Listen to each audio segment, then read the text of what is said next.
मीरपुर नाम के शहर में तेजस अपनी पत्नी नीरू के साथ रहता था। पति पत्नी दोनों ही नौकरी करते थे। एक दिन तेजस गांव अपनी माँ के पास फोन करता है। हेलो, प्रणाम माँ। जीते रहो माँ, तुम दादी बनने वाली हो हैं? अरे वाह, ठीक है बेटा, मैं कल ही आती हूँ। जब माँ जी शहर पहुंची तो बेटे बहू ने बहुत अच्छे से स्वागत किया। लीजिए माँ जी, चाय। अरे गर्मा गर्म पकोड़े ले आओ माँ के लिए। नीरू रसोई में गई और 2 मिनट में ही पकोड़े ले आई। जी ये लीजिए। बहू जादू से बनाए हैं क्या? अभी तो रसोई में गई थी। यम्मी। माँ जी, शीला रसोई में पकोड़े तल रही है, मैं बस लेकर आई। हे भगवान, मेरा धर्म भ्रष्ट कर दिया तूने। अब तो गंगा जल से शुद्धिकरण करना होगा। दूसरे दिन, माँ जी मैंने नाश्ता बना दिया है, ऑफिस जा रही हूँ। पर अभी तो घर का सारा काम पड़ा है। शीला आती ही होगी, झाड़ू पोछा बर्तन कपड़े वो सब कर लेगी। हमारे जमाने में घर का सारा काम हम ही करते थे। जी माँ जी, आप बहुत होशियार हैं, मैं घर ऑफिस दोनों नहीं संभाल पाती। तो जरूरत क्या है घर से बाहर जाकर चाकरी करने की? वैसे भी घर का काम खुद करने से घर में बरकत आती है, समझी? पर माँ जी। पर वर कुछ नहीं, इस महीने की पगार मिले फिर ऑफिस बंद। हाँ। रात को नीरू तेजस से कहती है, सुनिए जी, माँ जी बोल रही थी कि मैं नौकरी छोड़ दूं। वैसे ठीक ही तो है, अभी तुम्हें आराम की जरूरत है। फिर भी आराम कहाँ, शीला को छुड़ाने के लिए बोल रही थी। तो अब 24 घंटे में इतना काम तो कर ही सकती हो। पर जॉब पसंद है मुझे, घर पर मन नहीं लगेगा। अगले दिन जब दोनों ऑफिस के लिए निकल रहे थे, मेरी तो कोई कीमत ही नहीं है इस घर में।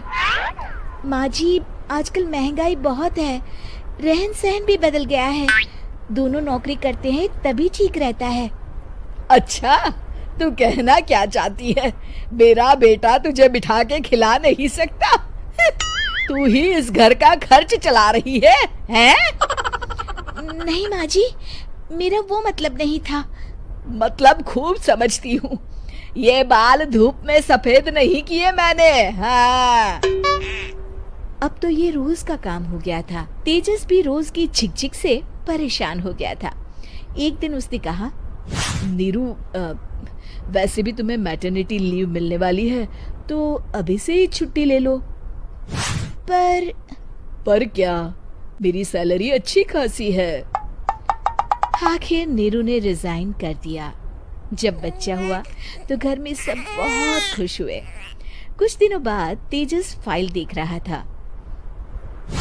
क्या हुआ तेजस, कुछ परेशान लग रहे हो? हाँ, वो हमारी जितनी सेविंग्स थी वो तो हॉस्पिटल में और छठी के फंक्शन में खत्म हो गई है नीरू। और अभी वैसे मंदी चल रही है तो मैं बोल रही थी कल मुन्ना को हेपेटाइटिस का टीका लगवाना है।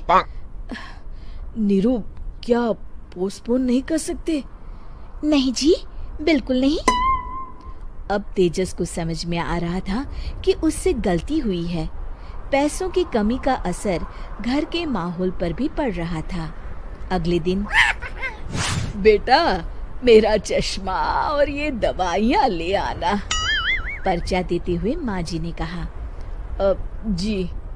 तेजस, मुन्ना के लिए दूध का डिब्बा और डायपर भी ले आना, और ये किराने के सामान की लिस्ट है, इसे भी लाना है। तेजस गुस्से में लिस्ट मरोड़कर फेंकता है और चिल्लाता है, पैसे क्या पेड़ पर उगते हैं? ये ले आना, वो ले आना। अरे पर ये जरूरत का सामान ही है। वो गुस्से में बिना कुछ कहे ऑफिस चला गया। अरे लंच तो ले जाइए। नीरू दौड़कर डिब्बा पकड़ाती है। एक दिन खाना खाने के बाद, नीरू, अब तो मुन्ना कुछ बड़ा हो गया, तो अब तुम वापस ज्वाइन कर लो ना जॉब। पर इस रिसेशन में जॉब मिलना बहुत मुश्किल है। ट्राई तो करो। फिर मुन्ना? माँ जी है ना, और एक फुल टाइम मेड भी लगा लेंगे। पर माँ जी, उन्हें तो पसंद नहीं।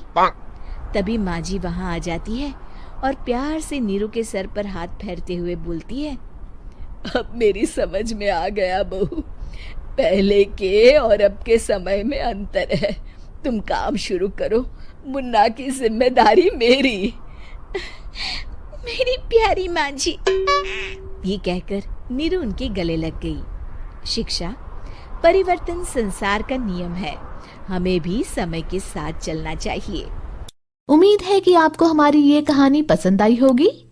कृपया हमारे चैनल को सब्सक्राइब करें और सभी अपडेट्स के लिए बेल आइकन जरूर क्लिक करें। और हाँ, वीडियो लाइक और शेयर करना मत भूलिएगा। Bye bye.